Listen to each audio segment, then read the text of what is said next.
Baka daw may makasagot sa kanya. Kasi nalilito daw siya kung si Honest Glow at saka si Glow 190, kung parehas lang daw sila. Si Glow 190 ba bago ba to o in-improve lang ng Honest Glow formula?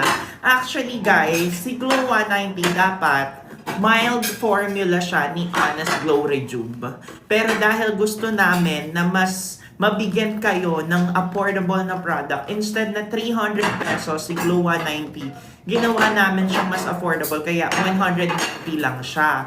So, eto, dinevelop siya or pinormulate siya para sa mga taong malalaki ang mga pimples, yung tipong may nana talaga, may pekas melasma, pero yung mga mild cases lang na mga whiteheads, blackheads, malaliit na pimples, pwede na yan kay Glow 190. Kung ang goal mo is glass skin na medyo saktong bakbak lang, micro peeling lang, eto ang gamitin nyo. Pero kung gusto nyo todo bakbak na Rejuve, yung talagang malalang glass skin, pwede kayong mag-Honest Glow Rejuve. Isa pa rin yan hanggang ngayon sa bestseller natin. Ang dami nag-check out. So, kung kayo tatanungin, anong mas gusto nyo sa dalawa? Yung Honest Glow Rejuve or Glow 190 Rejuve natin?